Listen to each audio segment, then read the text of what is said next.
The first envelope on his desk that Monday morning was the one he had asked his attorney to draft, and the second envelope on his desk that Monday morning was the one his wife's attorney had drafted without telling him, and Daniel Westbrook did not yet know which of them was the one that would end his life as he had built it. He picked up his own first. The packet his lawyer had couriered over from Menlo Park was thin, 6 pages and a tab for his signature on page 4, where it said, Petitioner. He had not slept. He had read it twice on the drive in, which was not the same as reading it, and he set it down again now under the bare, cool light of his glass office on Page Mill Road, and rolled his wedding band inward against his palm with his thumb, the way he had not been able to stop doing since Friday. The second envelope was sealed. It was a heavy, ivory weight, cool against his fingers, smooth to the touch, that he had registered as expensive without registering the sender. Helix Lattice, care of Daniel Westbrook, CEO. Personal and confidential. By hand. The wax was the kind of wax that took a stamp. He did not recognize the stamp. There was no return address. Through the glass, he could see Rosa pretending to type. Rosa had been with him since the company was 4 people in a Mountain View loft, and the company was, he calculated despite himself, 341 people on Monday morning.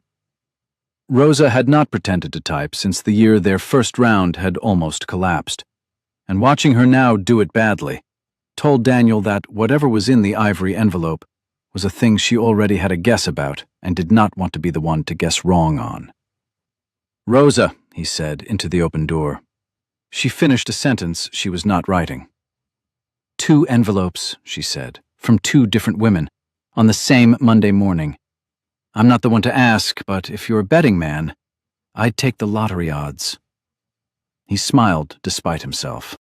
It was the smile he had been told for 2 months he had stopped doing. It was small, and it cracked his mouth at one corner, and he did not feel it for long. Rosa did not look up. Rosa had not looked up at anything important in 15 years. Did you read them? I read the envelopes, she said.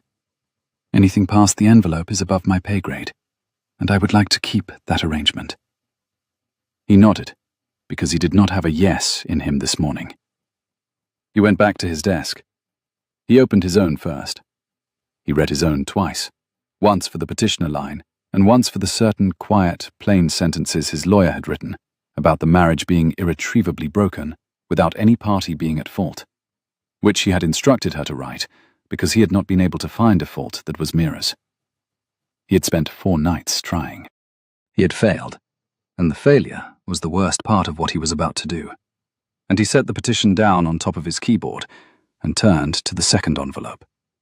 The wax came up clean under his thumb. Whoever had sealed it knowing he would open it with his hands.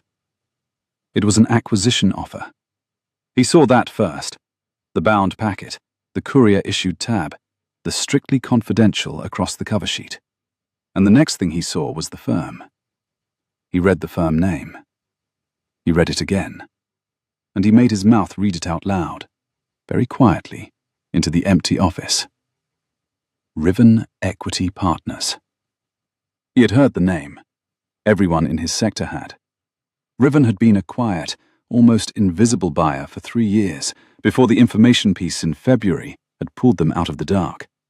They did infrastructure carve-outs and bridge equity, and the kind of patient capital you only ever heard rumors about. The way you heard rumors about money that did not want to be famous. He had said to Eli once, "Whoever runs that thing is the smartest person in our zip code." And Eli had said something back that he could no longer remember. Now the firm was offering to buy his. Daniel sat very still and stared at the page in his hand. He did not read further. He turned 3 pages, slowly, with a thumb that was no longer rolling his wedding band, but no longer letting it lie still either, until he found the signature page. There were 2 signatures. There was a witness signature he did not know, and there was a principal signature. And the principal signature was a quiet, careful hand he had been looking at on his own marriage certificate for 4 years and on grocery lists for longer. Mira Soltani. Outside, in the bay where Rosa pretended to type, The phone rang once and was answered. The morning sun had finished crossing the eastern wall of the building. There was the small, registered chill that the air system always pushed at this hour, that smelled faintly of ozone and of money. He set the offer down on top of the petition. He did not move. He picked up the desk phone. He had not noticed himself picking it up. The call connected on the first ring. Eli Carrick was on speaker before the phone had cleared the cradle, which was an Eli thing. Eli answered phones the way other men answered their own names. And Daniel found himself listening to Eli breathing for half a second before Eli said, "Tell me it's done." "It isn't done," Daniel said. "You haven't signed." "There's another envelope." A pause. A clean, calculated Eli pause. Daniel knew it well. It was the pause Eli took when he was about to make a position appear before he committed to it. The same pause he took before pitching an investor. Daniel had spent 5 years finding it endearing, and the last 6 months finding it tiring. And on Monday morning, he did not have a word for it at all. "From who?" "Riven." A different pause, shorter. "Open it." "I have." "Read it." "I've read enough of it." "How much?" "They want to buy us, Eli. The principal signed the offer in person." He heard Eli exhale. He heard Eli laugh once, the unfunny laugh. "Westbrook, brother, do not do anything. Do not do anything until I'm in your office. I'm crossing the bridge. Read the rest.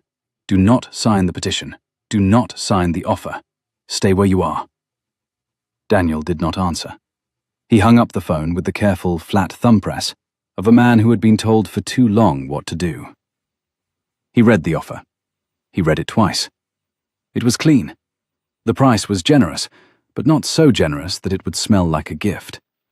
The terms protected the employees in Cork and Mountain View and Hyderabad.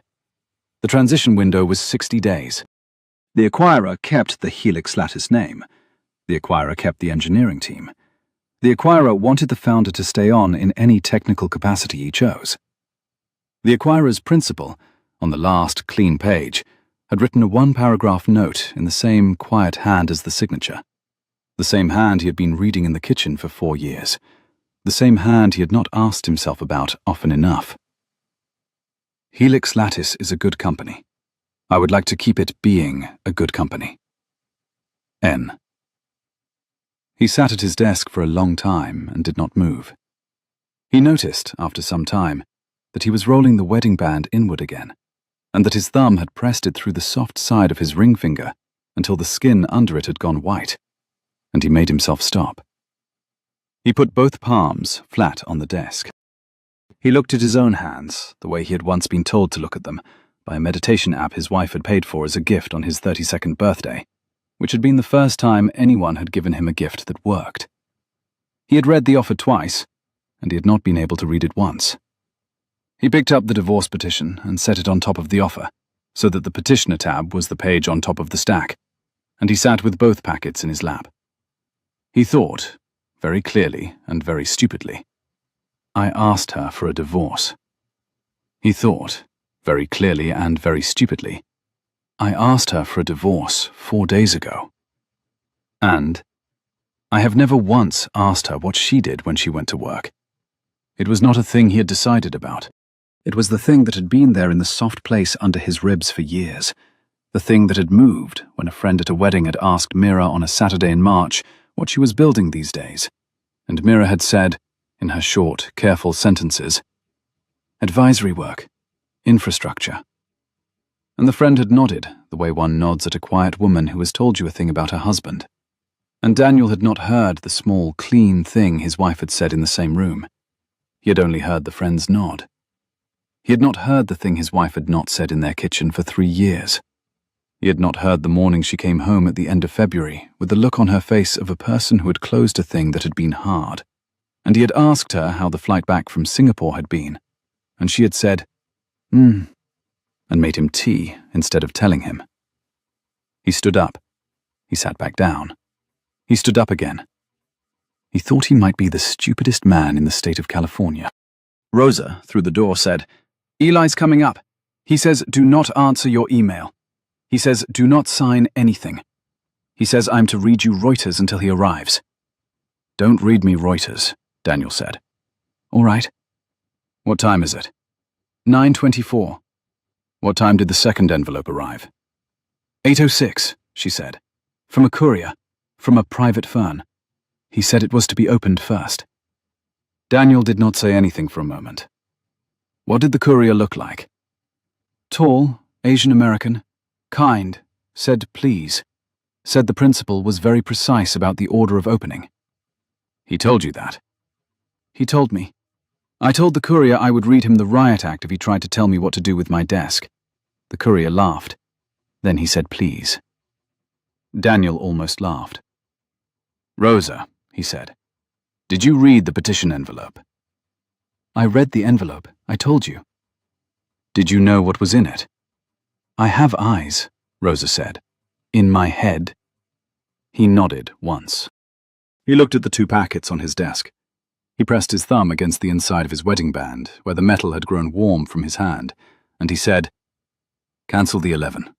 Cancel the noon. Tell Eli I'm not in my office. You're in your office. Tell him I'm not in my office. All right, she said. I will say that you have stepped out. Thank you, Rosa. For my next trick, Rosa said, I will pretend to type. He went out by the side stairs. He did not take the elevator. He took the side stairs 3 flights down to the parking garage, and he did not stop at the lobby, and he did not stop at the espresso bar, and he did not look up at the glass mezzanine, where through any of 3 sightlines he could be seen by Eli Carrick when Eli arrived. He went to his car. He sat in his car for 1 minute in the cool, quiet underground, and rolled the wedding band inward against his palm. And then he started the engine, and he drove home. His car knew the way to Atherton. He did not. He drove the loop he had driven on the night they had brought the dog home from the rescue 4 winters ago. The long loop down Sand Hill that took the foothills slowly and circled back through Portola Valley, because Mira had said in the back seat, the puppy folded soft against her shoulder, Drive slow. He'll never trust us again if we go fast on the first day. He drove slow. He got to the gravel of the driveway at 10:51. The morning was warm by then, the eucalyptus dust drifting up from where the gardeners had cut a low branch on Friday. And the house, the long, modern, grey and warm wood house Mira had bought before she had married him, sat above the bay grass with all of its windows clean, and all of its doors closed, and all of its rooms empty. The dog was at the door. Pemberton was 11, and had been afraid of thunder since the year they had brought him home. He came down the front step on 3 good legs and a slow back hip, and he did the small, soft noise he had always done for Mira, the noise that was not a bark and not a whine, and was something else that had no name in English. The dog had stopped doing that noise for Daniel 2 years ago. It surprised Daniel, all the way through the chest, that the dog was doing it now. Hi, Pemberton, he said. The dog leaned against his calf. The dog leaned the way Pemberton had only ever leaned against Mira's calf when she was on the phone with her mother in Tehran. Daniel sat down on the front step. He sat for a long time with his hand on the dog's warm head and the smell of eucalyptus and yesterday's rain on the gravel rising up around him. And he tried, in the bright November mid-morning, to remember whether his wife had told him she was flying back today, or whether she had told him she was flying back Tuesday, or whether his wife had told him she was flying back at all. He did not remember. He did not remember because for 2 months he had not asked. He went inside. The house had the cold quiet of a house that had been air-conditioned by a timer and not by a person. The kitchen was the way Mira left a kitchen. Counter-wiped, no mug in the sink, the kettle's switch in the up position, the small ceramic dish she kept her wedding ring in at night, sitting empty on the windowsill above the basil. The ring dish was a thing she had bought in Lisbon on their honeymoon, a blue and white tile dish from a shop with a name he could not pronounce, and she had kept it on the windowsill above the basil ever since, and it had a smooth, dust-free shine that told him she had been home in the last 12 hours. She had not told him.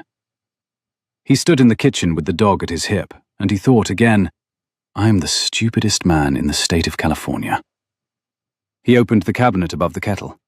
He took down her loose-leaf tea.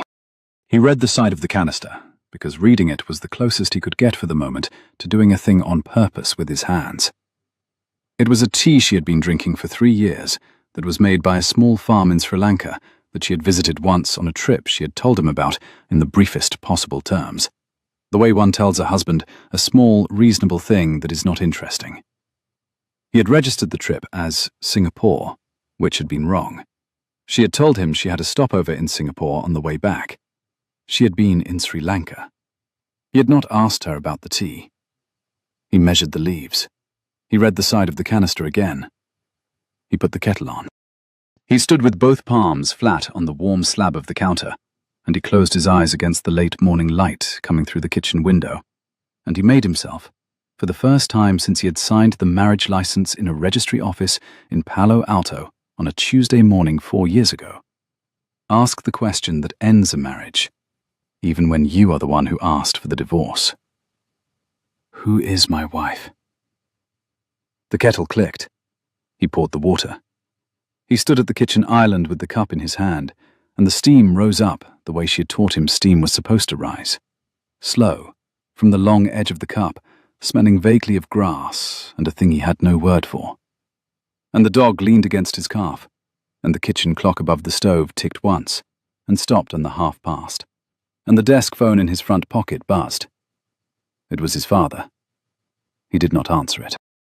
He let it buzz against his ribs, the way the wedding band had been pressing white against the inside of his ring finger all morning.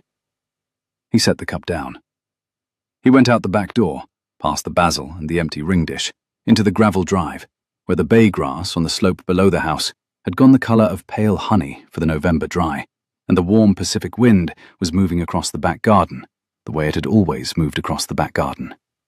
And his phone buzzed for the 8th time, and Daniel Westbrook took it out of his front pocket and answered it. "Dad," he said. "It's done?" His father's voice had not changed since Daniel had been 8 years old in their kitchen in Fremont.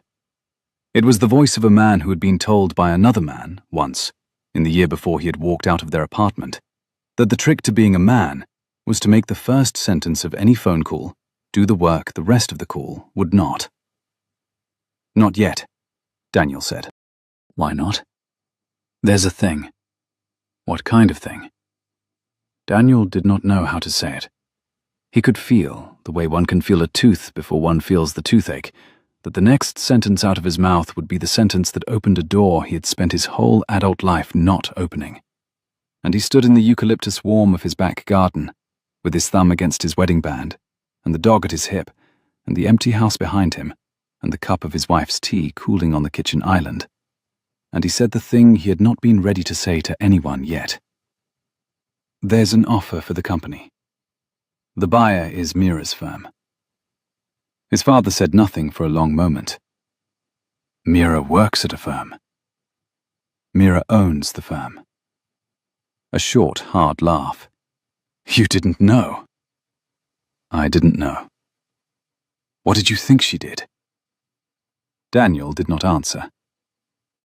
"What did you think she did, son?" "I thought," Daniel said, and stopped and tried again.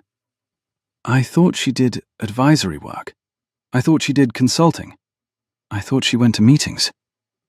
"She went to meetings," his father said, in a voice so dry that Daniel felt the dryness all the way down in the eucalyptus dust.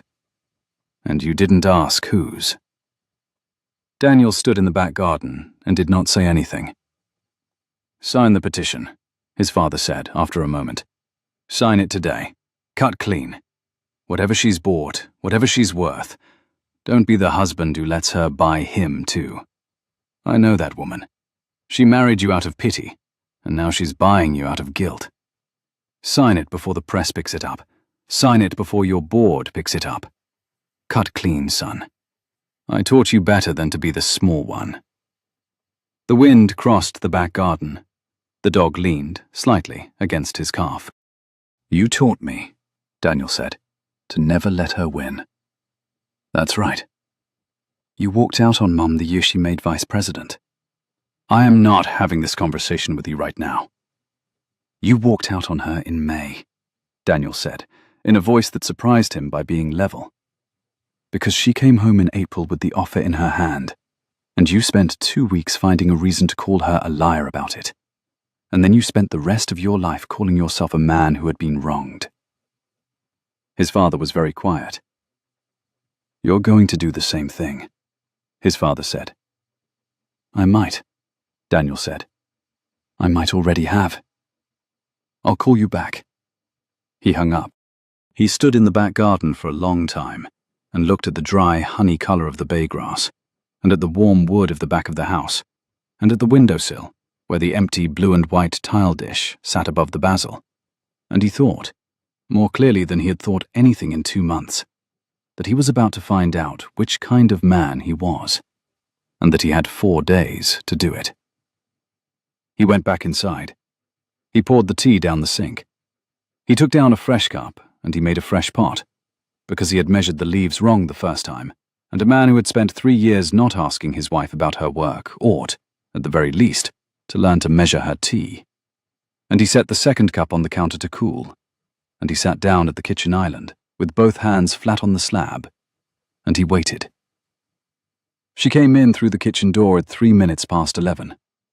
He heard her before he saw her, because Pemberton heard her first. The dog made a different noise than the one he had made for Daniel on the front step. Softer, lower, a noise that had a question in it. And then the back door clicked, and there she was. Mira Sultani Westbrook had been his wife for 4 years, and she had been Mira for 31. She came into her own kitchen the way she had come into every room he had ever watched her enter. She did not look for him first. She looked for the light switch, and she looked for the kettle, and she looked for the dog. Then she looked for him. She was in a long camel coat over the navy travel knit she wore on flights, and her hair was pulled back at the base of her neck in the careful low knot she did at airports. And there was the small, fine tiredness on her face that she had had on the morning of the company's Series B closing call 2 years ago, the morning she had told him she had been up since 4, answering a fire drill at, she had said, the office. He had not asked which office. You're home, she said. I'm home. Pemberton. The dog put his head against her knee.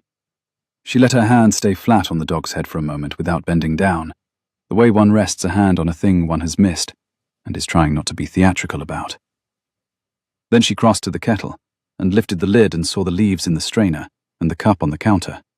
And she did the thing she always did when she found tea waiting that had not been made by her. The small, slow inhale through the nose. The half-second of consideration before she said anything. You made me tea, she said. I tried. You measured the leaves twice. I measured them wrong the first time and poured it out. She poured. She turned around with both hands around the cup, and she looked at him. He saw her see the wedding band on his hand. He saw her see that it was still there. He saw her not say anything about it. He saw, instead, the smallest unfolding of her left hand at her side, a slow exhale, and a refolding of the thumb against the base of her own ring finger, where her own band sat the way it had always sat, except that it was turned inward against her palm, in exactly the way his had been turning inward against his palm since Friday. She had been doing that, he thought, for longer than 4 days. Rosa called you, he said. Rosa did not call me.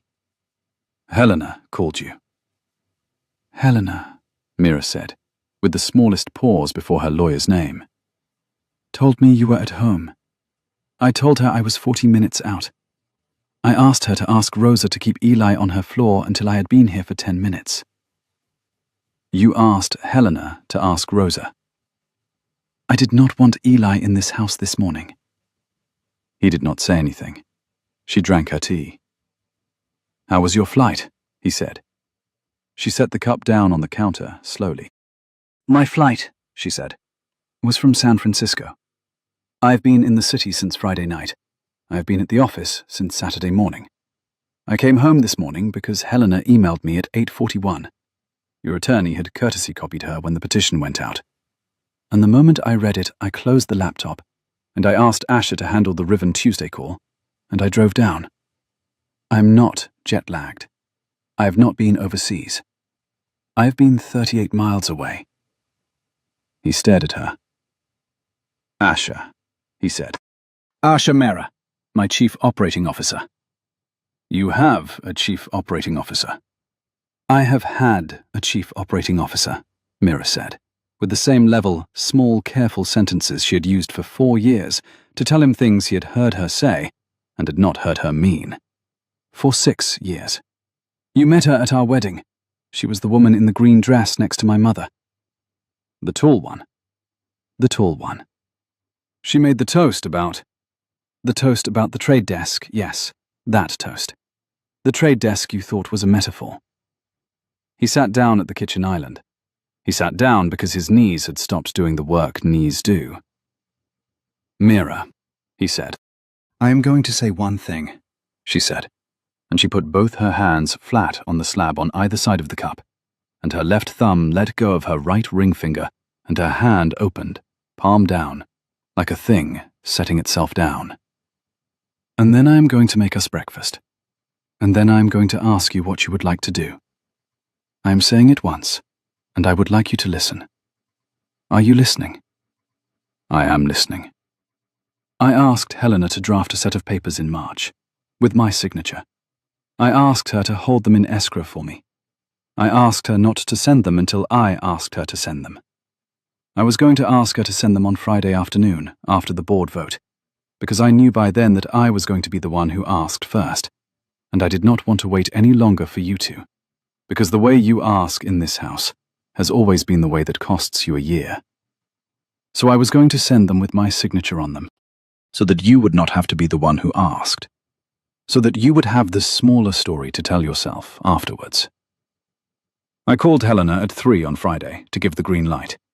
She told me your attorney had just couriered her a courtesy copy of yours, so I told her to hold mine. You had asked first. I did not want to step on the version of the morning you had given yourself. He stared at her. You asked your lawyer to give me an exit. Yes. You asked your lawyer to do my divorce paperwork for me. In March. In March. In March. That's 7 months. It is 7 months. He pressed his palms flat against the slab.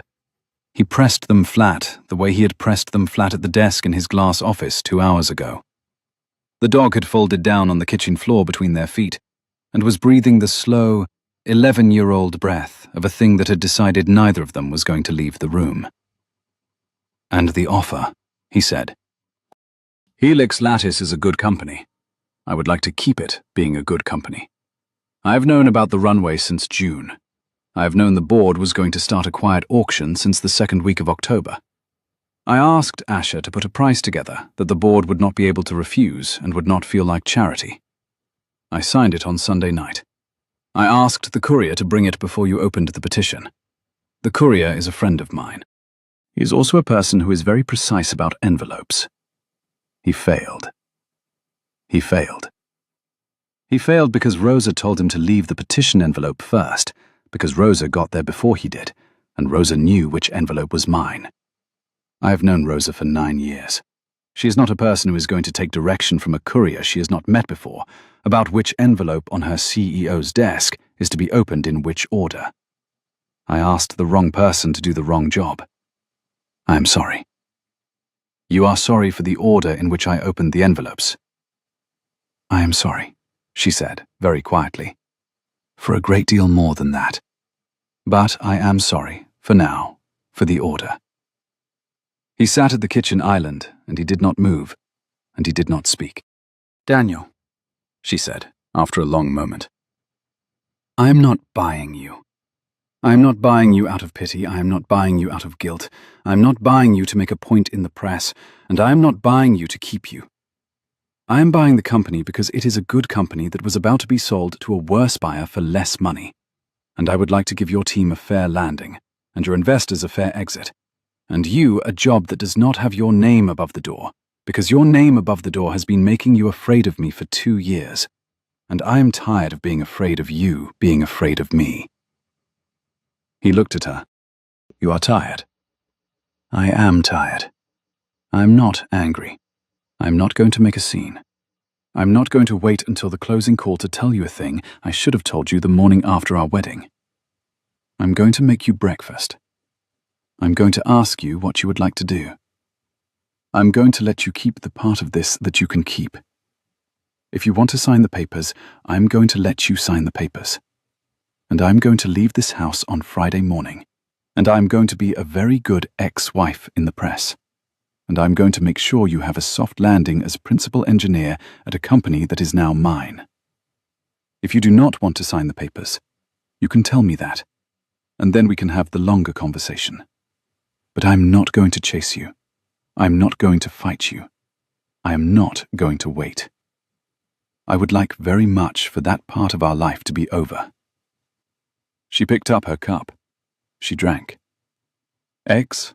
she said. "Eggs," Daniel said. She made eggs. She made eggs the way she made eggs on Saturdays. Slow, butter, not oil, the heat low, and the warm iron smell of the kitchen filled the room, and the dog moved his back hip and lay closer to her foot, and Daniel sat at the kitchen island and watched his wife of 4 years cook him breakfast, as though the morning was a Saturday she had decided in advance was not going to be the day she stopped loving him. She put the plate in front of him. She put a fork next to the plate. She poured him a fresh cup of her tea, properly steeped because she had measured the leaves correctly the first time, which was a thing she did with all the things she did, and she said, "I'm going upstairs to change. I will be back in 15 minutes. Eat." She went upstairs. He ate. He ate because she had told him to eat, and because the alternative was sitting at the kitchen island and not eating, and because the eggs were good. He ate because she had taken off her camel coat and her airport knot and her travel knit, and would come back down in the soft grey things she wore at home, and the small reading glasses she only put on at the kitchen island, and would not put on if she did not still consider this her kitchen. He ate because she had said, "I'm not going to chase you," and he had heard, in the small, clean shape of the sentence, a door closing that he had not realized had been open. He ate. When she came back down, she had on the soft grey cashmere thing she wore at home, and her hair was loose at her shoulders, and her ring was still turned inward against her palm. She made herself eggs, and she sat down next to him at the kitchen island, not across from him, and she said, "I would like you to do a thing." "All right." "I would like you to come into the city tomorrow morning, to Riven. I would like you to see what I have built, because we have been married for 4 years, and I have never asked you to come, and I would like to ask you now." "You want me to see your office?" "I want you to see the company I run. I want you to meet Asher. I want you to see what I do when I am not here. I want you to know who you have been married to, not so you can decide, so you can decide having known." He looked at her. "You should have asked me 4 years ago," he said. "I should have. And you should have asked me 4 years ago. And we have been being polite for 4 years about not asking. And on Friday afternoon, I decided I had been polite for long enough. So I am asking. Will you come?" He was quiet for a long time. "What time?" 7:30. I will leave at 6:15. You can drive in with me, or you can drive separately. The closing call is at 9. "You have a closing call tomorrow." "I have a closing call tomorrow. With your board chair, your lawyer, and my COO. I would like you to be in the room." He almost laughed. He did not laugh. "All right," he said. "All right. I will come. All right." She finished her eggs. She did not touch his hand on the slab. She did not touch his shoulder when she stood up. She rinsed the pan and the plate, and stacked them in the rack, and she said, "I am going to do email for an hour. You can do whatever you need to do. The cottage roof has the leak again. I called Matteo on Saturday. He is coming Wednesday. I will sleep in the guest room tonight. You can have the bedroom. I would like that to be the arrangement for the rest of the week. Is that all right?" "It's all right." She left the kitchen. He sat at the island. He sat with both palms flat on the slab, and the warm iron smell of the eggs fading from the room, and the dog at his hip. And he thought, very clearly, that he had been married for 4 years to a woman who had measured the tea correctly the first time, and who had asked her lawyer to draft the papers in March, and who had bought his company on Sunday night, and who had decided, somewhere along the way, that he was not going to be allowed to make any of it ugly. She was going to let him keep his pride. He sat in his own kitchen with his hand on the dog's warm head, and he understood, all the way through to the place behind his ribs that did not have a name, that the cost of being let to keep his pride was that he had not been allowed to fight for her. He stood up. He picked up the cup of her tea, properly steeped, and he drank. It was the best tea he had ever had. The next morning, the dog was at the kitchen door at 6 because he had heard her keys before Daniel had. Daniel had not slept. He had lain in the bedroom with the long view of the bay grass and the eucalyptus at the window, and he had listened, twice, to the sound of her on the phone in the guest room, the careful, short, low sentences he had been hearing through walls and doors for 4 years, and had stopped hearing the meaning of. He heard them now. He heard her say to someone, almost certainly Asher, "Move the Mountain View stand-up. Tell Owen we will have a yes or a no by 10. Tell Helena the cottage filing waits until Monday next." He heard her say, almost certainly to her mother, in a softer voice, in Farsi, 2 sentences he had no Farsi for. He had been learning Farsi on an app for 6 months. He had not told her. He could understand the second sentence. She had said in the soft voice, "He is doing the thing his father did, Mother. I am all right."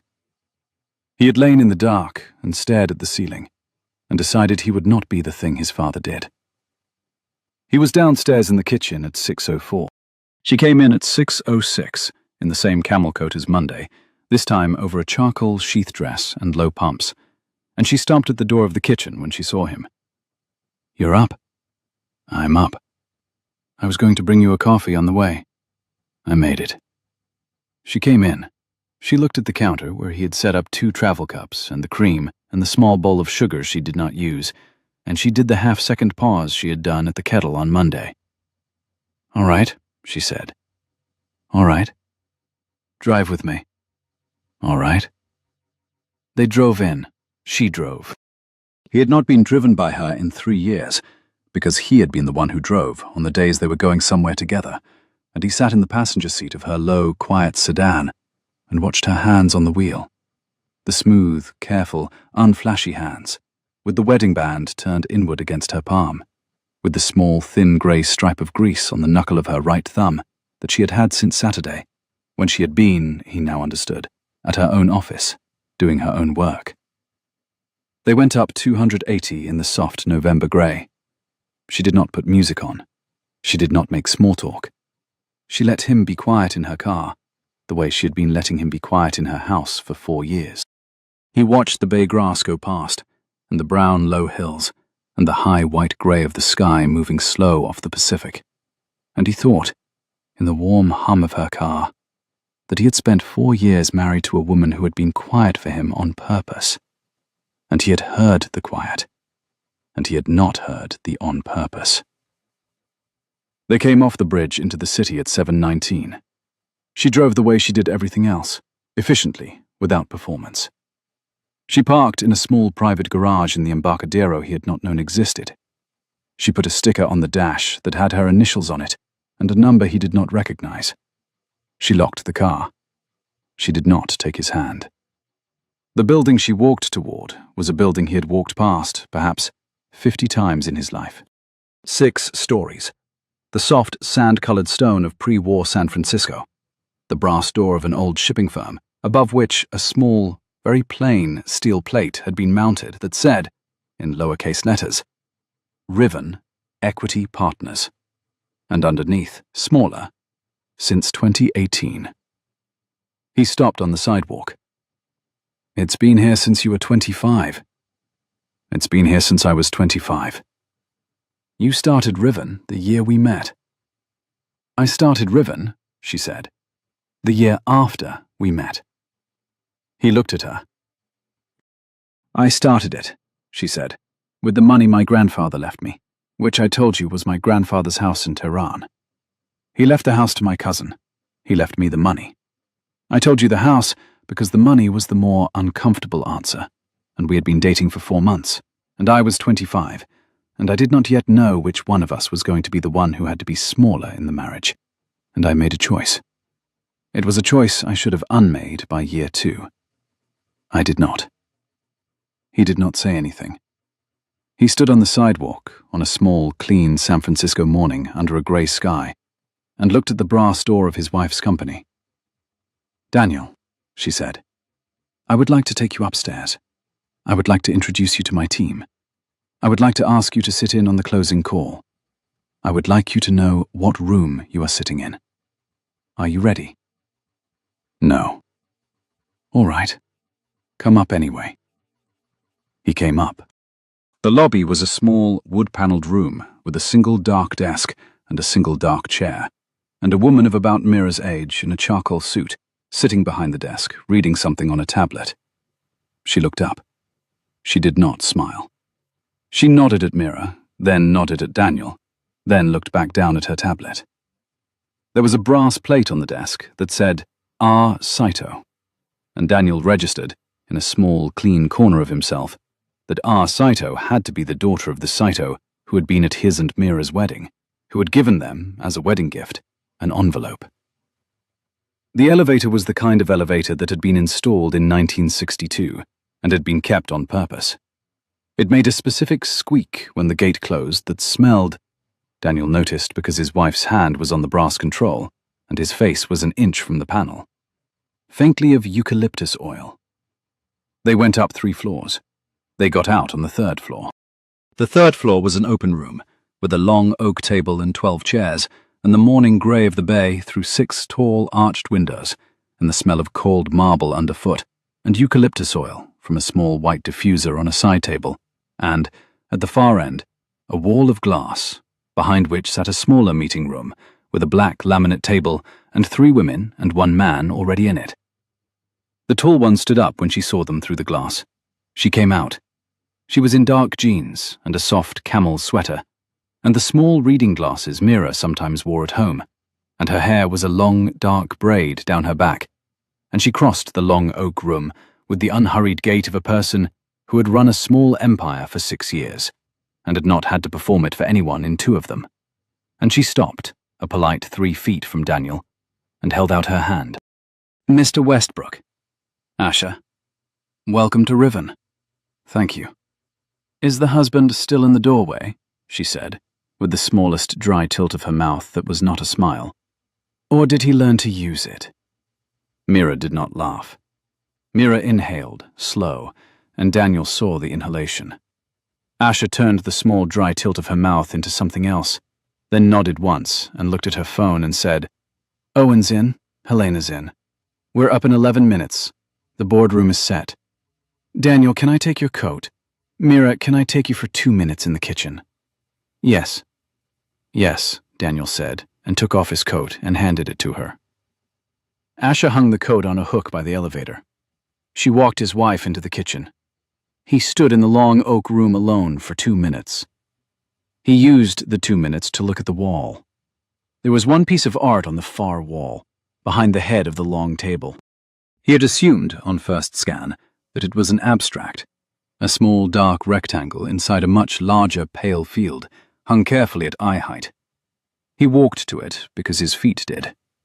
He stood in front of it. It was not an abstract. It was a small framed photograph of a kitchen door, a back door, narrow, with a brass handle and a low step, and a sill that had been painted a soft moss green 40 years ago, and not repainted. And beneath it, in a small typed card in a small frame of its own, the words, "The door I was told to use. Tehran, 1986. He looked at the photograph for a long time. He had not known. He had not known what year the photograph was from, and he had not known what door it was. But he understood, in his ribs, that the door in the photograph, had been the door his wife's mother had been told to use when she had worked as a girl for a wealthier family in Tehran. And he understood, in his ribs, that his wife had put the photograph at the head of the table in her own company, so that every closing call in this building was witnessed by the door her mother had been told to use. And he stood with his palms flat against the sides of his own thighs, and rolled his wedding band inward against his palm. And the dog was not at his hip in this room, and the warm iron smell of the kitchen was not in this room, and he was alone with the photograph and the cold marble underfoot. And he thought, in a clean, wide place inside himself he had been keeping closed since he was 8 years old. I do not know my wife. He stood there. He stood there until Asher came back without his wife and said, "We're up. Boardroom. Mira will join in 2 minutes. Owen is on screen. Helena is on screen. The closing call is on the speaker. Please come in. Sit on Mira's right." He went in. He sat on Mira's right. Owen Vega was on a large screen at the end of the boardroom in his glass office in Menlo Park. Helena Rao was on a smaller screen next to him in her firm's offices in San Bruno. The room he was sitting in had 2 people Daniel did not know in 2 of the chairs, and Asher in the chair at the head. And Asher said, "Good morning. We are 5 minutes ahead. Helena, can you confirm jurisdiction? Owen, can you confirm board authority?" "Confirmed," Helena said. "Confirmed," Owen said. Mira came in. She sat down on Daniel's left. She put a thin, grey folio on the table in front of her. She did not open it. She said, "Asher will run the call. I will sign at the end. Owen, before we begin, my husband is sitting in the room. He is not signing today. He is observing. He is here because I asked him to be. If anyone on this call would prefer he not be in the room, please say so now, and I will ask him to step out, and I will resume." Helena, on the small screen, said nothing. Owen, on the large screen, took off his glasses, looked at them, put them back on, and said, "Daniel." "Owen." "Daniel," Owen said again, in the slow, careful, old money voice he had used on Daniel since the Series B. "Let me say this carefully. Your wife is the most precise principal I have worked with in 7 years. If she would like you in the room, I would like you in the room. If anyone would like to object, this is the moment." Nobody objected. "All right," Asher said. "Item 1. They ran the call. They ran the call for 41 minutes. Daniel sat on his wife's right and watched her not open the folio, not look at her notes, not perform for the screens or for him. And he watched Asher bring 4 open items to a close. A vendor finance instrument that was, in fact, a Riven product Mira had quietly written into the offer, a clause for the engineer in Cork, a clause for the principal in Hyderabad, a clause that gave the founder a permanent observer seat on the post-acquisition board if he chose to take it. He watched a Dubai cloud client he had been chasing for 2 years sign on a parallel subcall he had not known was running because Asher had folded the Dubai close into the Helix close as a courtesy. He watched his wife nod once and not look at him.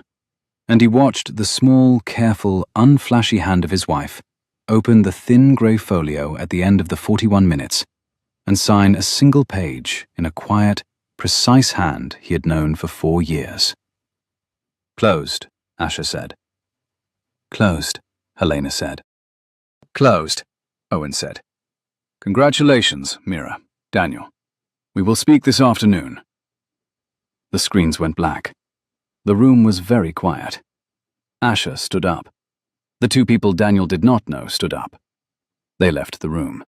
Asher came around the long oak table and put a hand on Mira's shoulder for a half-second, the way one rests a hand on a person who has done a hard thing and is trying not to be theatrical about it. And then she left, and the door closed behind her, and Daniel and Mira were alone in the small, dark room, with the bay through the arched windows behind her, and the cold marble underfoot, and the soft eucalyptus oil smell of the diffuser.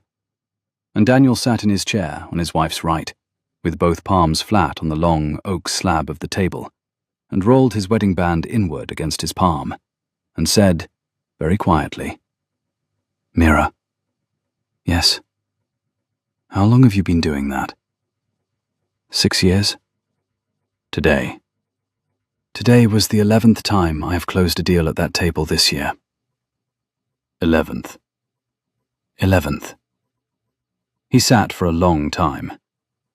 I am the stupidest man, he said, in a voice that did not feel like his voice. In the state of California. She let her head rest against the back of the chair. You are not the stupidest man, she said. You are a man who married a wife who let you not ask. That is 2 people.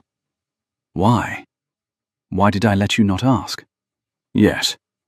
Because the first time you almost asked, in our 3rd month, when I told you about my grandfather, I watched your face do a thing.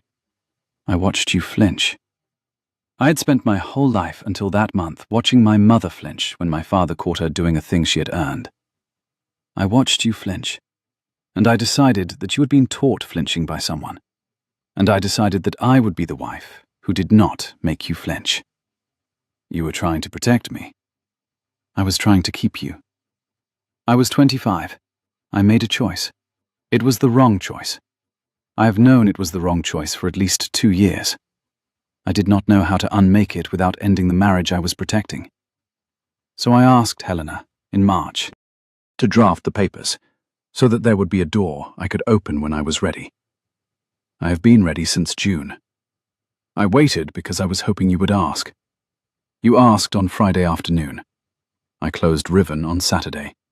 I signed the offer on Sunday. I came home on Monday. He looked at his hands. You came home on Monday, he said, to let me keep my pride. Yes. He sat very still. I would prefer, he said, not to keep my pride. She looked at him. What would you prefer? I would prefer, he said, and stopped, because the next thing he was about to say was the thing he had not said to anyone since he was 8 years old in their apartment in Fremont. I would prefer to be allowed to fight for you. She did not answer for a long moment. You can fight for me on Friday, she said finally. If you still want to fight for me on Friday. I am not going to let you decide it in this room today, because we have been married for 4 years, and the room you are in is a room you have been in for 43 minutes. And a man who has been in a room for 43 minutes does not know enough about the room to know whether he wants to fight for the woman who built it. So I would like you to take the rest of this week to know. The cottage filing is Monday next. The petition can be withdrawn until then. The acquisition closes today, which means by tonight, the company will be mine. Which means by Wednesday morning, the office on Page Mill Road that I've never been to and that you have not been honest about for 2 years will be a different office than the one you walked into yesterday. And I would like you to spend the rest of this week learning whether you can be a principal engineer at a company your wife owns and still be a man you respect. If you can, we will have the longer conversation on Friday. If you cannot, you will sign the petition on Friday, and I will be a very good ex-wife in the press. I'm not going to chase you. I'm not going to be persuaded. I am tired of choosing for both of us. Choose for yourself. This time. Properly. He nodded. He nodded the way a man nods who has heard a thing that is true and that has cost him to hear, and that he is not yet able to answer. All right, he said. All right? Mirror. Yes. Thank you for the photograph. She looked at him for a long moment. You saw it? I saw it. She stood up. She did not touch his shoulder when she stood up. She did not touch his hand. She picked up the thin grey folio and walked out of the boardroom and across the long oak room and down the elevator and into the small, clean San Francisco morning.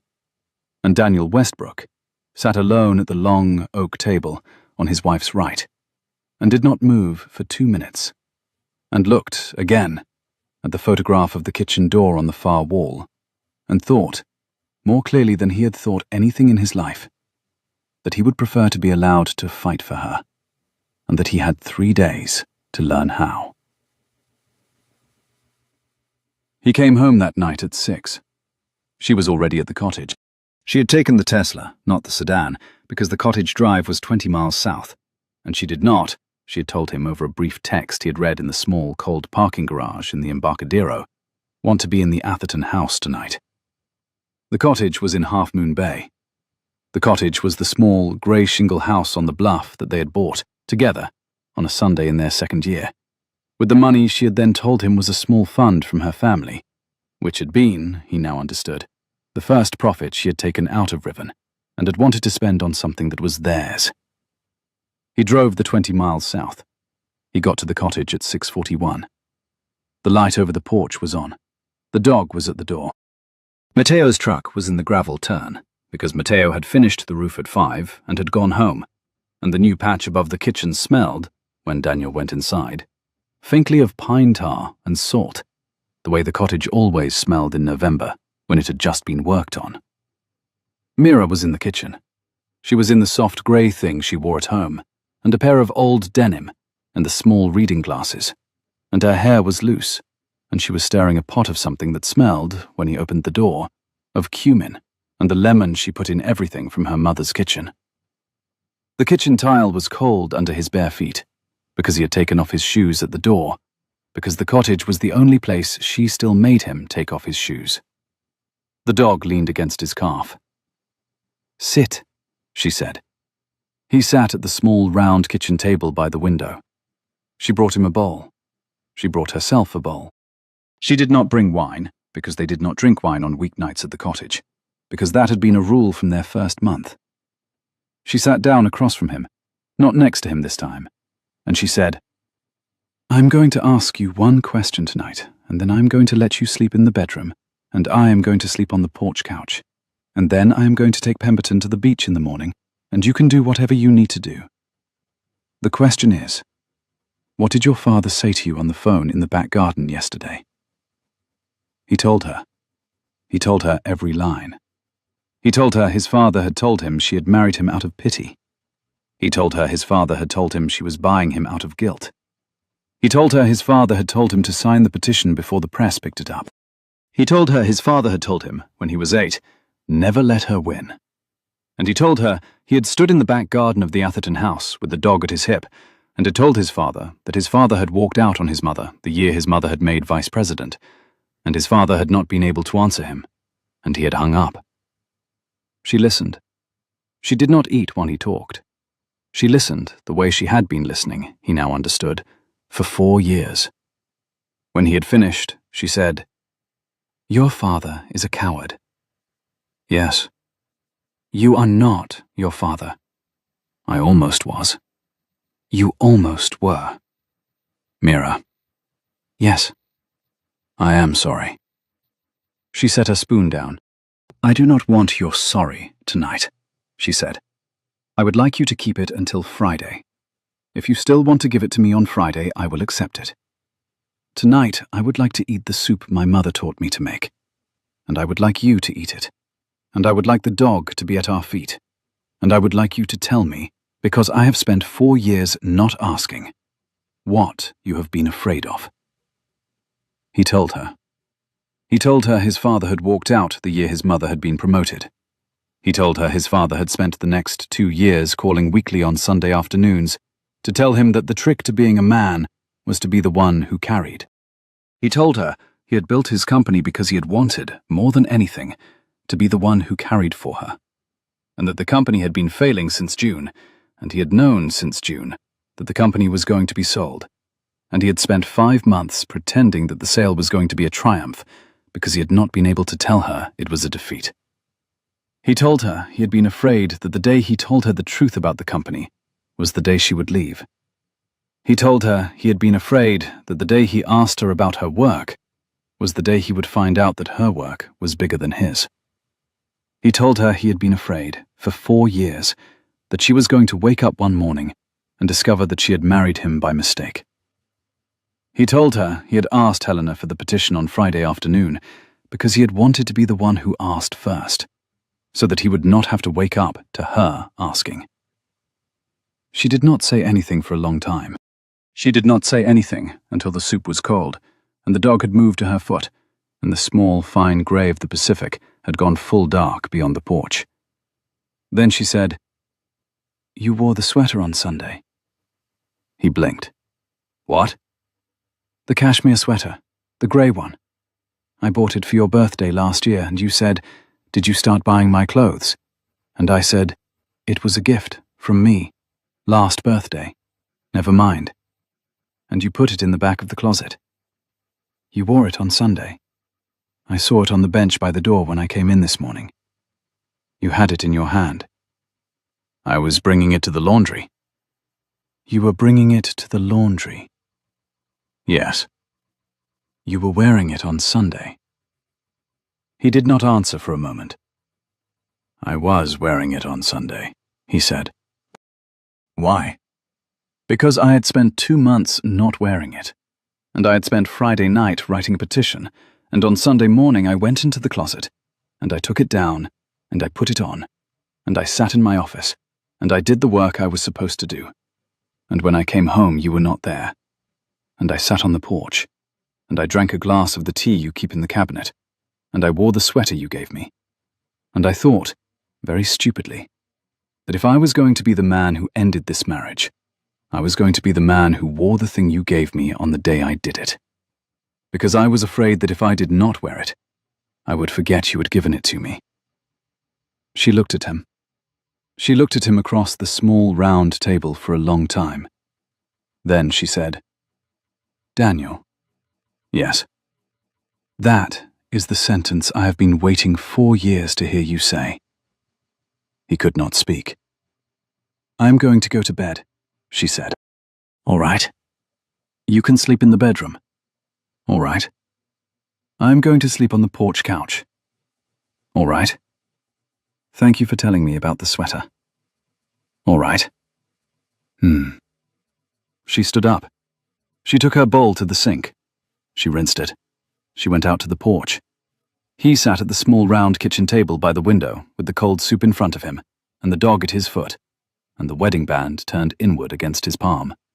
And he listened to her unfold the throw on the porch couch and to the small soft noise the porch screen made when the wind off the Pacific moved through it.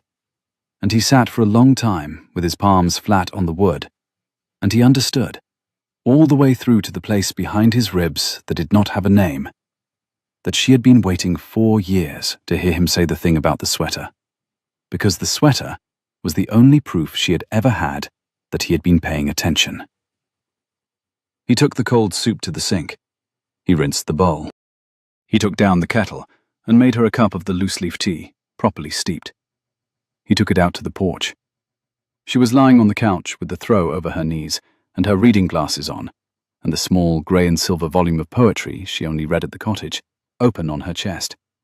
And she looked at him over the top of the glasses, and he set the cup on the side table next to her, and he said, "Good night, Mira." "Good night, Daniel."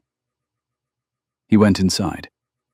He did not close the porch door all the way, because she had asked him a long time ago not to close the porch door all the way at the cottage at night, because she liked the brine and the wood smoke from the neighbour's fire and the small wash of the Pacific to come through. He went to the bedroom.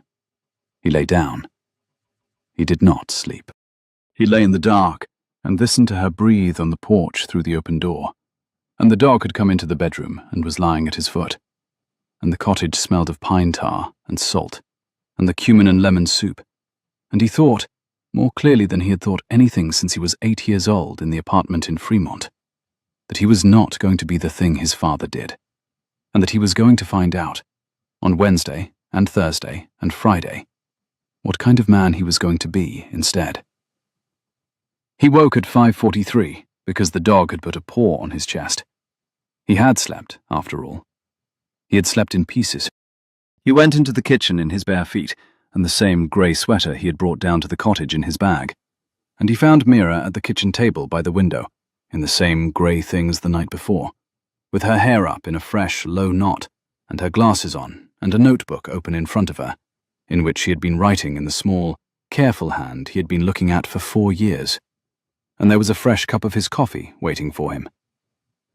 "You made me coffee." "I made you coffee." "You measured the beans." "I measured them once," she said. I have been making your coffee for 4 years.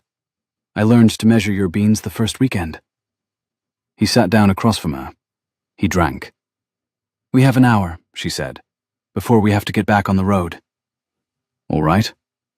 I would like to walk the dog on the beach. All right. They walked the dog on the beach. The Pacific in early November, at 6 in the morning, was the color of cold pewter, and the small, fine grit of the wet sand was cold under his bare feet, because he had taken off his shoes at the wooden steps, because she had taken off hers at the wooden steps. And the dog ran in slow, happy zigzags ahead of them, and the wind off the bay smelled of brine, and the faint kelp rot at the tide line. And Mira walked next to him, with her hands in the pockets of her old denim jacket, and her hair coming loose at the temples, and they did not talk for the first 10 minutes. Then she said, when this is over, when this is over, when all of this is over, whichever way it ends, I want a year off. You want a year off. I want to learn to make my mother's bread. I want to read for the first time, the way I read at 23, before everything became fast. I want to take Pemberton to Portugal. I want to sit in the morning at the kitchen table and not have a closing call at 9. I want, she said, with the smallest, very dry tilt of her mouth, to be the one who does not measure the beans. Once. He laughed. It surprised him that he laughed. He laughed in a way he had not laughed in months. He laughed because his wife had told him, in the cold November morning on a beach in Half Moon Bay, that what she wanted at the end of all of this was a year of not measuring his coffee. And the joke was such a small, clean mirror joke that he laughed, and then he laughed again.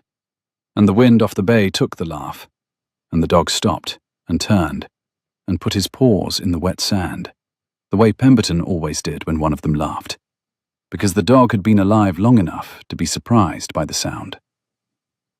I am sorry I have not been the one who measures the beans, he said. You can be the one who measures the beans for the next year. I can. You will not. I will. She did not say it like a teasing. She said it the way she said all of her small, dry observations. Flat, careful, true. He held it. He held it the way he had been holding the coffee cup at the table, with both hands, with the small, fine ache of the warm against the cold morning. And he understood, in a clean way he had not yet had a word for, that his wife was telling him she would like to be married to him for the next year, and that she did not believe he would learn to make her coffee in it. Both of those were true sentences. She was offering both of them. Mira? Yes? He thinks I steal his bed, but I think he steals mine. So it's a coup, technically. She blinked at him. What? Pemberton, the bed. She looked at the dog, who was zigzagging back to them with a piece of wet kelp in his mouth. You made a joke. I made a joke. In 4 years, she said, I have not heard you make a joke about the dog. I'm going to learn to make a joke about the dog. She did not say anything for a long moment. She watched the dog drop the kelp at her feet. She picked up a small stick from the wet sand and threw it down the beach, and the dog ran after it on his bad back hip. And she said, very quietly, with her hands back in her pockets, You can wear the sweater, if you want to. I burned the gift receipt. He looked at her. That's the line I was supposed to say. You were supposed to say it last year. I what? I am saying it for you. Once. He stood next to her on the wet sand, in the cold pewter light, with the brine in the air, and the dog running back, and the wedding band turned inward against his palm. And he understood, very clearly, that his wife had been the one who had been wearing both of their rings for 4 years, and that she was telling him, on a beach in Half Moon Bay at 6 in the morning, that she was going to set one of them down now, and let him pick it up if he could. He picked the kelp out of the sand and threw it for the dog. They walked the rest of the beach without saying anything. He drove them in. They stopped at the Atherton house at 7:30 for him to change into a clean shirt, because she had not packed him a clean shirt, and because the closing call had already happened the day before, and because the day in front of him was a different kind of day. And he changed into the clean shirt and the grey cashmere sweater on top of it. And she did not say anything about it, and they drove on into Page Mill Road. He spent Wednesday at his desk. He spent it the way an engineer spends a day. He spent it reading the post-acquisition transition memo Asher had sent through Riven channels at 6 the night before. He spent it on a call with the principal in Hyderabad, whose name was Priya, asking her about the 4 problems she had been raising with Eli that Eli had been deflecting. He spent it on a call with the engineer in Cork, whose name was Tomas, and he apologized, in a clean, simple sentence, for the way the company had been run. And Tomas laughed and said, "Haha, sir, don't apologize. Just don't do it again." Daniel said he would not. He spent it learning what his wife did. He spent the last hour of the day in the founder's room. The founder's room at Helix was a small square room behind the main floor, with a single oak table and a wall of framed photographs from the first year of the company. He had not been in it in 8 months. He went in at 6 because he wanted to look at the launch photograph, the one from the night their first product had cleared its first 100 million call day, the one taken in a Mountain View loft at 2 in the morning by Rosa, in which Daniel and Eli and the 4 other founding engineers stood with their arms around each other and the launch dashboard projected on the back wall behind them. The lights were already on. Eli was already in the room. Eli was standing in front of the launch photograph with his back to the door, and he was not on a phone, and he was not on a laptop, and his hands were at his sides, and he was, Daniel saw in a small, clean half-second before Eli noticed him, rubbing the small dark ring his mother had given him at 21 with his thumb, the way a man rubs a thing that has gone heavy in his hand. He was not aware that he was being seen. He was looking at the photograph. He had been crying. He had stopped crying before Daniel had come in, but the small, clean tracks of it were on the side of his jaw, under the office light, and his shoulders had the soft, loose drop of a man who had been alone in a room for an hour. And Daniel stood in the doorway and looked at his best friend and his co-founder of 7 years, and the man who had told him on Friday afternoon, in the parking lot, that the heroine of his life had married him out of pity. And he did not say anything. He stepped back into the hallway. He let the door click shut on its own.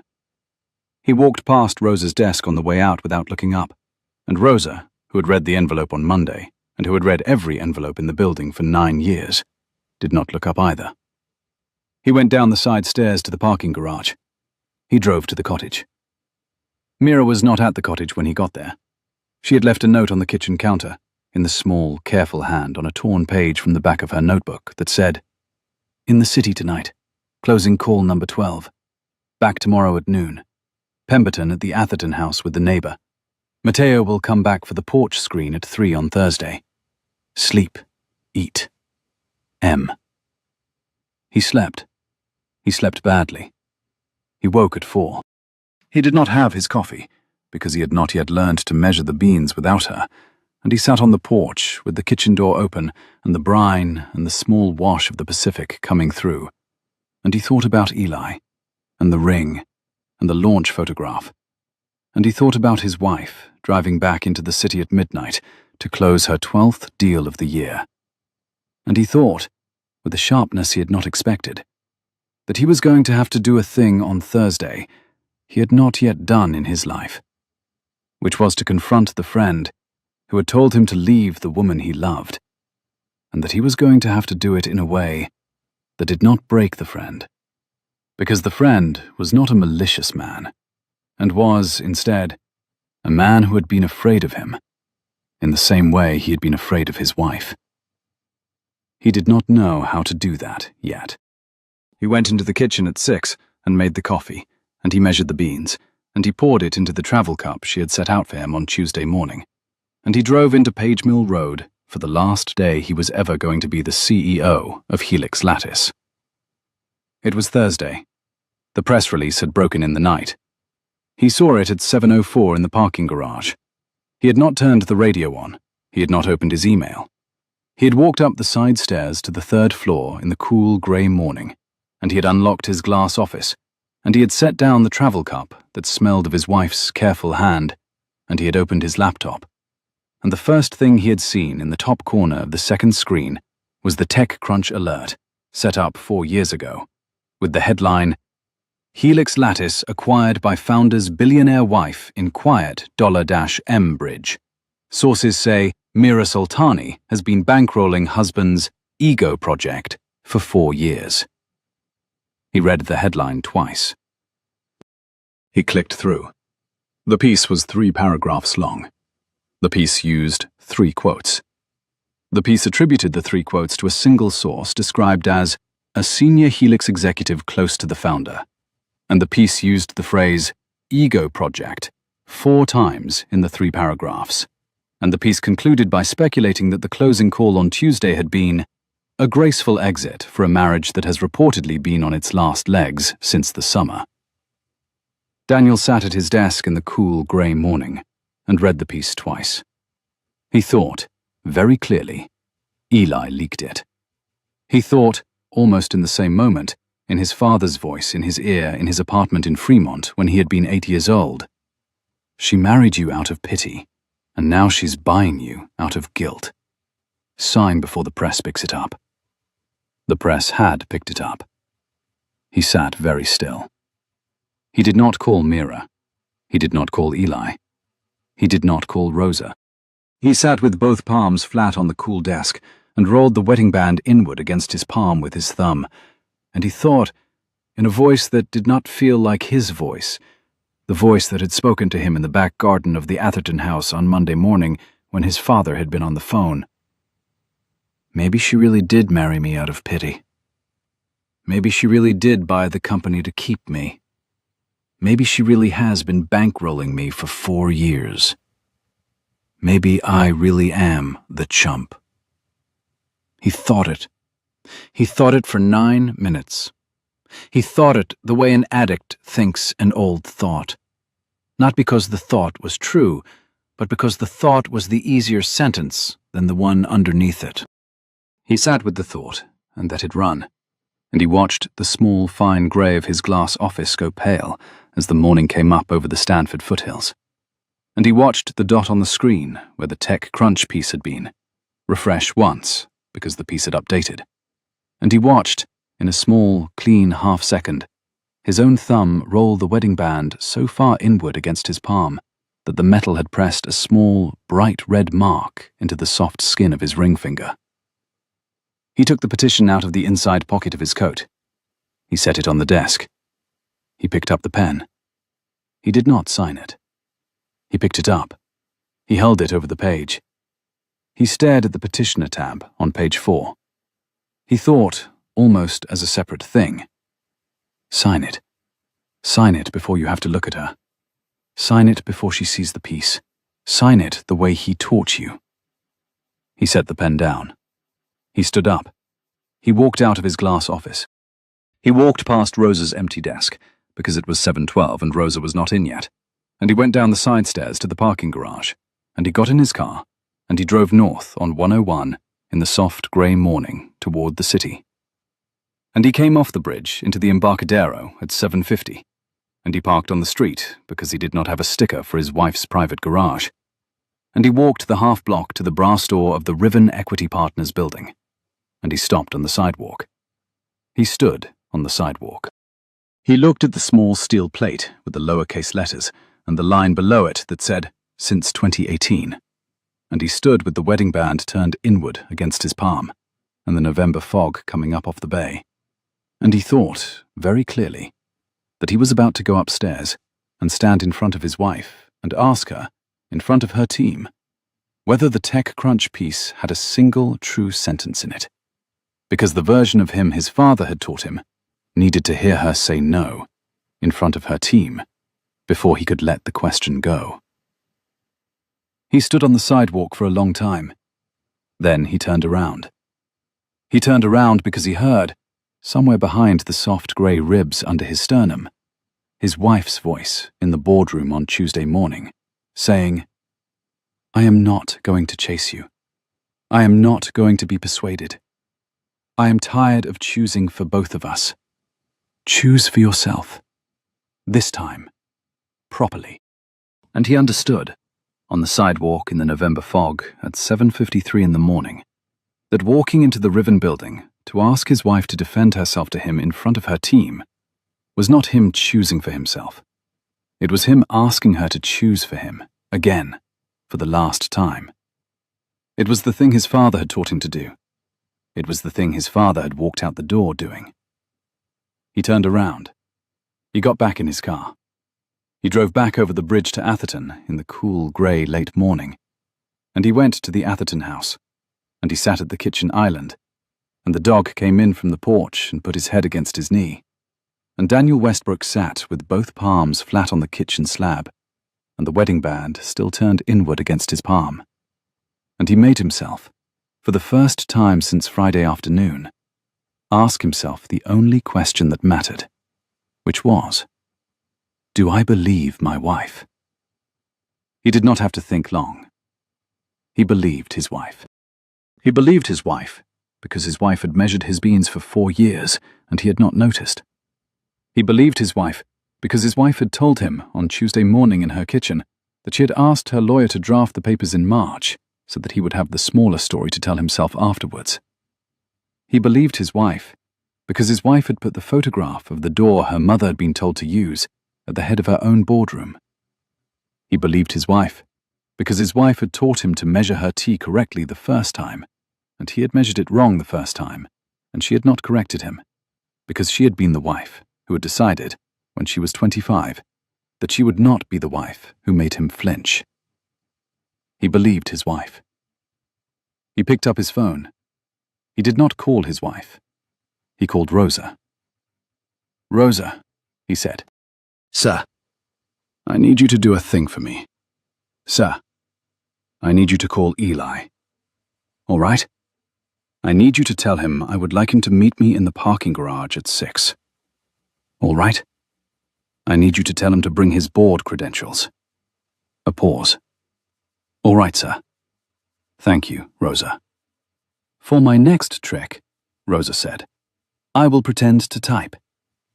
He smiled. He set the phone down. He sat at the kitchen island with the dog at his hip, and he picked up the petition from the inside pocket of his coat, where he had put it 3 hours ago. And he tore it in half, slowly, twice.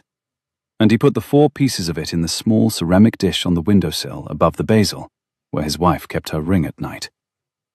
He sat at the kitchen island for the rest of the afternoon. He did not call Neera. He waited. He waited because the version of him his wife had asked for on Tuesday morning was not the version that called her to tell her what he had decided. It was the version that decided, and then showed her on Friday, in a room with her team and his team and the press and a board chair on a screen. He went back to Page Mill Road at 5. He went down to the parking garage at 5:55. Eli was there at 6:04. Eli came down the side stairs into the cool, quiet underground, in the suit he had been wearing on Monday morning when he had crossed the bridge at speed. He looked tired. He looked, in a way Daniel had not allowed himself to see for 2 years, smaller than Daniel had been carrying him as. "Westbrook." "Eli." "Rosa said board credentials. You're going to need them in the morning." A pause. "You read the piece?" "I read the piece. It wasn't supposed to read like that." "What was it supposed to read like?" "Background, off the record. I called the reporter to get ahead of the official release on Friday. I thought if we set the framing first, the trade press would not come up with something worse. I gave him the bankrolling line because I thought it was the kindest version of the story for you. He went on the record with it anyway. I did not check the quote. I should have. The kindest version. For you. For me." A silence. The parking garage smelled, the way it always did at 6 in the evening, of cold concrete and the faint engine warmth from the car next to them and the residual eucalyptus on Eli's coat from the parking lot tree above the gate. "Eli," Daniel said. "You told me she was too quiet." "She is too quiet." "You meant she made you feel quiet." Eli did not answer.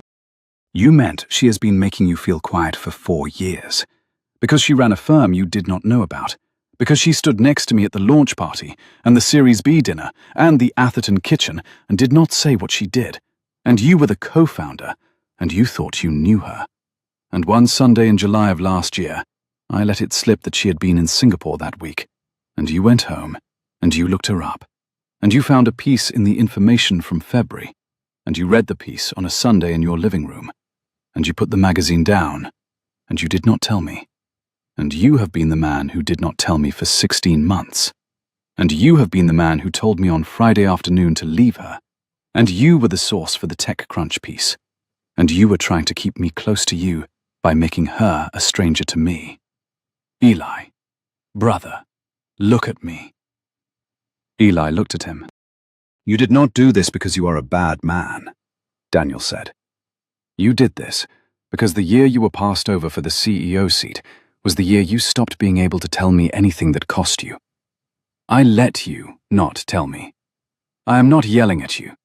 I am telling you that on Friday morning at the all-hands, I'm going to stand up and I'm going to correct the TechCrunch piece in my own voice in front of the company. I'm going to name my wife, and I'm going to name the firm, and I'm going to apologize to the team for having been the founder who did not tell them his company was being sold, and for having been the husband who did not tell his wife his company was failing. And I'm going to step down as CEO. And I'm going to ask Hannah Park, our CFO of 7 years, to take the seat. And I'm going to take a principal engineer role for a year. And at the end of that year, I'm going to decide whether I want to stay or whether I want to go and make my mother's bread for a year too. I am asking you, before that, to come up to the podium after me and say in your own voice that the TechCrunch quote was yours. That is what I am asking you for. Board credentials are for the second part. I am asking you to resign your board seat in the same room. You do not have to, but that is what I am asking. Eli stood in the cold underground for a long moment with his hand in his coat pocket, on the small dark ring his mother had given him at 21. Why are you giving me a chance? Because you came down the side stairs. What? Because you came down the side stairs, Daniel said. Because the elevator opens into the lobby, and the lobby has Rosa in it, and Rosa does not need to see this twice. Because you knew that. Because you walked the side stairs the way I walked the side stairs on Monday morning. Because you are not the worst version of yourself. You have been close to being the worst version of yourself for a year, and I am not going to let you finish that. Because I have spent 4 years not telling my wife I was failing, and you have spent a year not telling me you were envious. And the two of those things are the same shape, and I am going to break it tonight in the parking garage, so that I do not have to break it in front of the company tomorrow morning. Eli did not answer for a long time. He stood with his hand in his pocket, and his shoulders dropped low under the warm yellow sodium light of the parking garage, and he made the small, dry exhale of a man who had been holding a thing for 16 months without telling anyone he was holding it. And he took his hand out of his pocket, and he held the small, dark ring in his palm and looked at it once, then put it back on his finger. I will come up after you, he said. I will say it was me. Thank you. I will resign the seat. Thank you. Westbrook. Yes. I am sorry I told you to leave her. I am sorry I almost did. They did not shake hands. They stood next to each other in the cold concrete underground for a moment longer, and then Eli walked back to his car and got in, and did not slam the door. And Daniel walked back to his, and they drove out of the parking garage at the same time, on opposite sides of the gate. And Daniel drove south toward the cottage in the November dark, and Eli drove north toward the bridge. And the small, fine pewter of the bay went black on his right window, and Daniel thought, very clearly, that he had not yet talked to his wife. He did not call her. He drove to the cottage. He found Mira asleep on the porch couch, with the book on her chest and the dog at her foot, and he covered her with the throw, and he made himself a cup of her tea, properly steeped this time, and he sat in the kitchen with the porch door open, the small, soft inch she liked it open, and he listened to her breathe. He went to the bedroom at 1. He slept until 5. At 5:30, he was at the kitchen table, in the same grey sweater and the white shirt under it. And his wife was already up, in her old denim and the soft grey thing, with the small reading glasses. And she looked at him over the cup of coffee he had made her, because he had measured the beans. And she said, "You are going to do a thing today." "I am." "Will you tell me what it is?" "No, not yet. I would like you to be in the room. I would like you to sit at the back. I would like you to come because Asher has told you to come, not because I have. I would like you to hear it the way the team hears it." She looked at him for a long time over the cup. "All right." "Mira." "Yes?" "Thank you for waiting until Friday." She drove the sedan. He drove the Tesla. They drove in separately on purpose, because the day was a day on which the staff of his company and the staff of her company and a small contingent of the trade press were going to see them walk in separately and then leave together, and the order of the arrivals mattered. He arrived at 8:40. Asher arrived at 8:44, with Mira 3 steps behind her, and Mira sat in the back row of the company auditorium, next to a woman from Reuters who had been told by Rosa, who had been told by Daniel at 6 in the morning, that the seat had been saved for her. Eli arrived at 8:57 through the side door and stood behind the curtain at stage left, in the suit he had been wearing in the parking garage the night before. Owen Vega arrived on the large screen in the back wall at 9 on the dot. Hannah Park, his chief financial officer of 7 years, sat in the front row in a navy blazer she had bought for the Series B and not worn since because Daniel had been the one giving the Series B speech. Daniel walked out from stage right at 9:01. He had not written a speech. He had written, on the back of a torn page from the cottage notebook in his wife's small, careful hand from the night before, 4 lines. He put the page in front of him on the lectern. He did not look up at first. He looked at the page. He read the 4 lines once, silently. He looked at his hands. He looked up. "Good morning," he said. "There is a TechCrunch piece you have all read. The piece has 3 quotes in it. The 3 quotes are from Eli Carrick, my co-founder and your CTO, and Eli is going to come up after me and confirm that. The piece uses the phrase ego project 4 times. The phrase is mine to wear, not my wife's. And I want to say, in front of you all, that the company has been failing since June. That I have known the company has been failing since June. That I have not told you the company has been failing since June because I was afraid that if I told you, I would not be the founder anymore.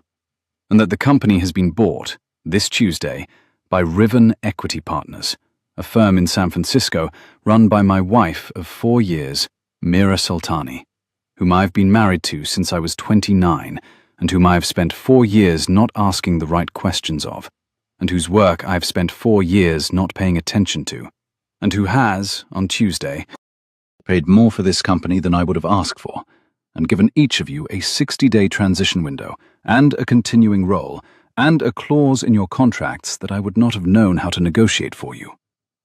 So the first thing I am going to say, this morning, is thank you to my wife. Mira, will you stand up? Mira, in the back row, did not stand up. She lifted her hand for half a second, palm out, and lowered it. He nodded. All right, she is not going to stand up. She is not a stander-upper. The second thing I am going to say is that I am stepping down as CEO of Helix Lattice this morning. I am going to ask Hannah Park, who has been the CFO of this company since the year we were 6 people, to take the seat. Hannah. Hannah Park stood up. She did not perform it. She nodded once. The third thing I am going to say is that I will be a principal engineer for the next year. I will not have an office. I will not have a chief of staff. I will be in the open bay with Tomas when he is in town, and with Priya when she is in town. The fourth thing I am going to say is that the TechCrunch piece said my wife has been bankrolling me for 4 years. She has not. She has been letting me be the founder I told her I was. That is a different thing. The fifth thing, and then I'm going to stop, is that I'm withdrawing the divorce petition I had my lawyer file with the court on Friday afternoon. I'm not announcing it to ask my wife for anything. I'm announcing it because the petition was filed publicly, and the withdrawal needs to be filed publicly. And I would rather you hear it from me than read it in a piece. That is all. Eli. Eli came up.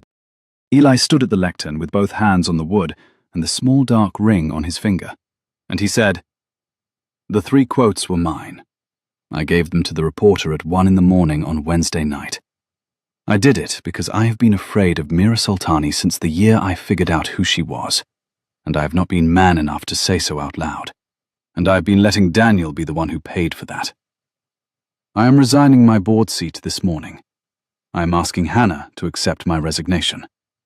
I am going to stay on as CTO if the team will have me. I am sorry, Mira. I am sorry, team. I am sorry, brother."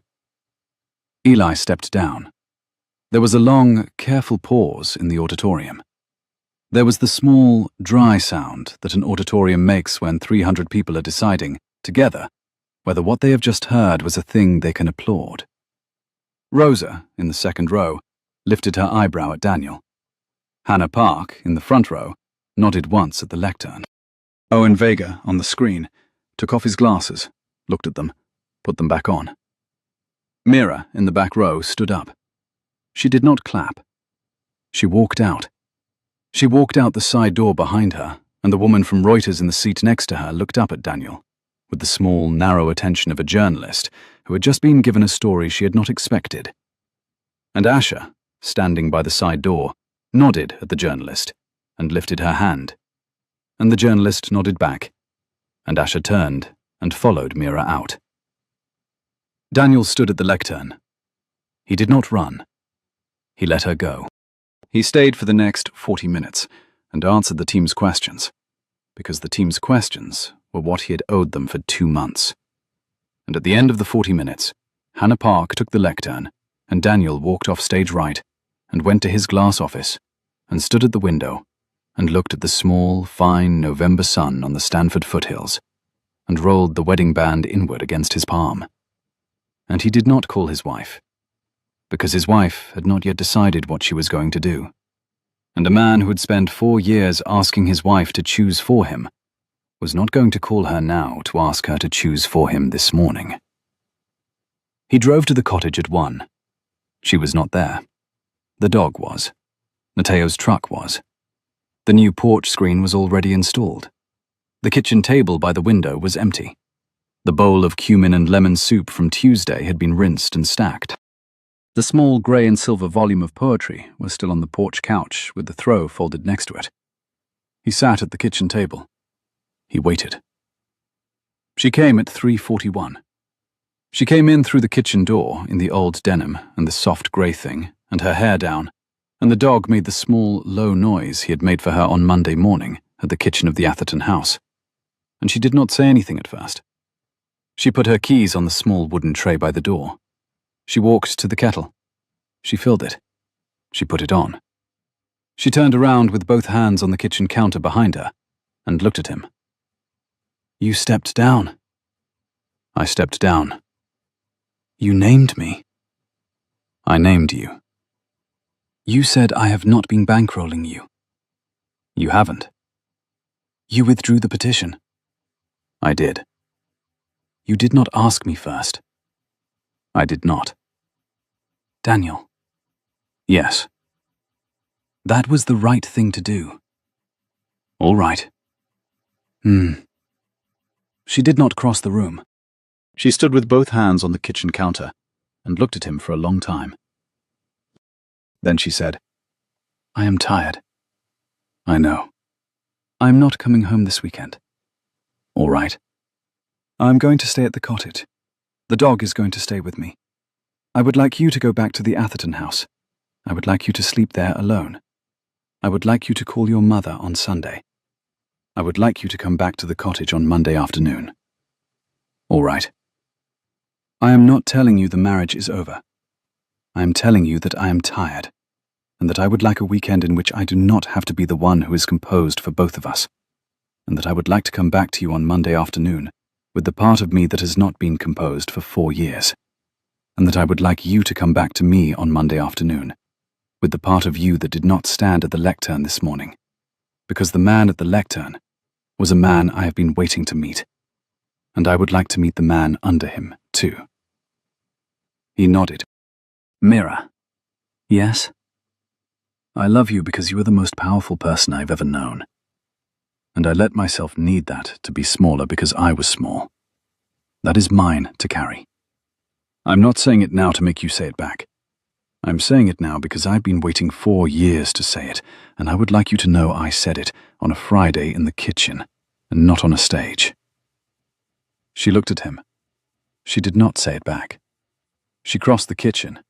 She crossed the small worn wood of the cottage kitchen on her bare feet, and she put both palms flat against the front of his shirt for a long moment, and she did not kiss him, and she did not put her arms around him, and she let her forehead rest against his collarbone for the space of one slow breath.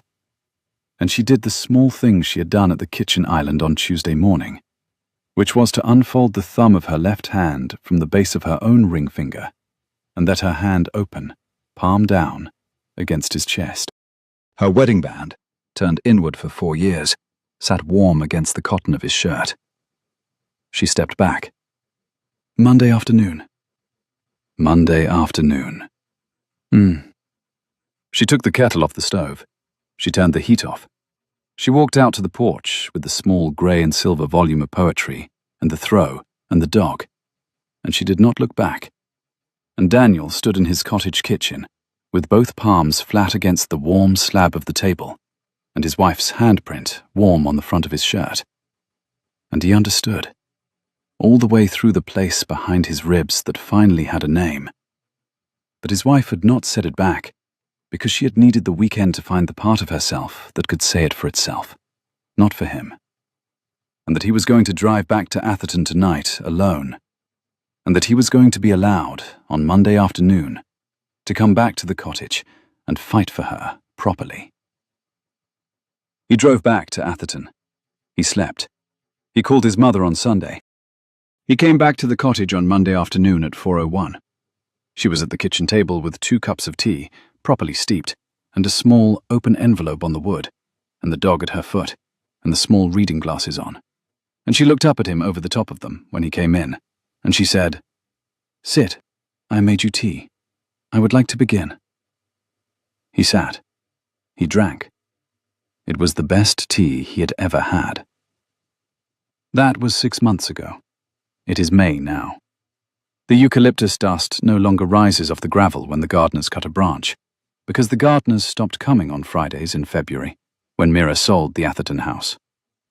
The 2 of them live at the cottage. The dog sleeps at the foot of the bed.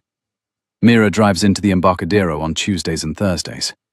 Daniel rides in with her on Tuesdays, because he is on the engineering bay at Helix Lattice on Tuesdays and Wednesdays. He is on a sabbatical on Thursdays. He is in the kitchen of the cottage on Thursdays, learning, slowly, to make his wife's mother's bread. He has measured the beans every morning for 6 months. Rosa is still his executive assistant. She has, in the post-acquisition transition, been promoted to Chief of Staff for the Helix Lattice Engineering Office, with a raise that Mira would not let Daniel approve himself, because Mira has been very specific that her husband should not be the one to approve Rosa's salary, because Rosa has been Daniel's executive assistant for 9 years, and a woman's salary, Mira said in the boardroom, should not be set by a man who has known her for 9 years and learned in the 10th year to measure his own beans. Eli is still the CTO. He resigned the board seat. He is not, since November, called Daniel brother. He is called Daniel Westbrook, and Daniel has called him Carrick, the way they did in their 2nd year, and the team has noticed, and the team has not asked, and the team has, in the way teams do, decided that the friendship was being put down properly, so that something else could be built on top of it. They eat lunch together on Fridays. They do not talk about the launch photograph. Hannah Park is the CEO. She has been the CEO for 6 months. She is the kind of CEO Daniel had been pretending to be for 4 years, and had not been. The company is profitable in the second quarter of the year for the first time since June of last year. The piece in the information about Mira Soltani in May does not mention Daniel at all. The dog is 12. The dog still leans against Daniel's calf when Mira is on the phone with her mother in Tehran, in Farsi. Daniel can now understand, on his app, perhaps one sentence in 3. They have not had a baby yet. They've talked about it on the porch a few times, in the May evenings with the brine and the small wash of the Pacific coming through the porch screen.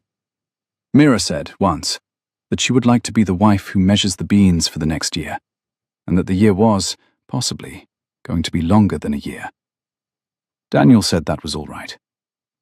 The dog leaned against Mira's calf. He sits at the kitchen table by the window most mornings now. He sits there in the soft grey cashmere sweater she gave him for his 33rd birthday. He drinks the coffee he has measured himself. He reads the news on his phone, the way men in their early 30s read the news on their phones. He has not been on TechCrunch in 6 months. He's been on a small newsletter for engineers in Cork. This morning, the 1st of May, 2 envelopes were on the kitchen counter when he came down. One was a thin grey one in his wife's small, careful hand. It was sealed. The other was a thicker ivory one, and the same heavy weight as the one that had been on his desk in November. He looked at them for a moment. The dog leaned against his calf. He picked up the thin grey one first. He opened it. It was a letter, in his wife's hand, in a single paragraph. He read it. He read it twice. It said, "I'm beginning a small new fund this summer with Asha. We are calling it Lattice. We would like you, if you would like to come on as our principal engineer in residence. The role does not require you to leave Helix. The role does not require you to wear a suit. The role does require you to be the man at the kitchen table on Thursdays. Asha has drawn up the paperwork. The paperwork is in the second envelope. I would like to be married to you for the next year. I would like to be married to you for the year after that, too. M." He set the letter down on the kitchen counter. He picked up the ivory envelope. He opened it. He read the paperwork. He signed it in his own hand on page 4, where it said Engineer in Residence, in the small, careful hand he had been working on for 6 months. And he put both packets in his coat pocket, and he walked out the kitchen door of the cottage into the soft May morning, where his wife was on the porch with the dog at her foot and a fresh cup of tea, properly steeped, on the side table next to her, and the small grey and silver volume of poetry open on her chest. And she looked at him over the top of her reading glasses, and she said, "You read it." "I read it." "You signed it." "I signed it." Mira. "Yes?" "Thank you for the second envelope." She smiled. It was the small, slow smile she'd been doing on Saturday mornings since the year they were 25. The smile that cracked the corner of her mouth at one side and did not last long, and was the smile he had once told her, in their 3rd month, was the reason he had asked her on a 2nd date. And she lifted her hand and turned the wedding band back outward against her palm. Slowly, the way one sets a thing down that one has been carrying for too long and is finally able to put in the right place. And she said, "You're welcome, Daniel." The wind off the Pacific moved through the porch screen. The dog leaned against her calf. The small, fine grey of the May morning was warm on the wood of the porch floor. He sat down next to her on the couch. He did not roll his wedding band inward against his palm.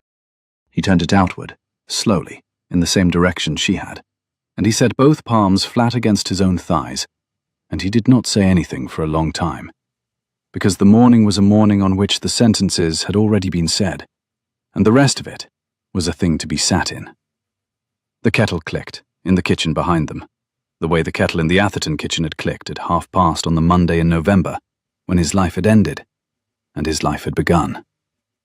He went inside. He measured the beans. He came back out with 2 cups. He set hers on the side table next to her book. He sat down. He stayed.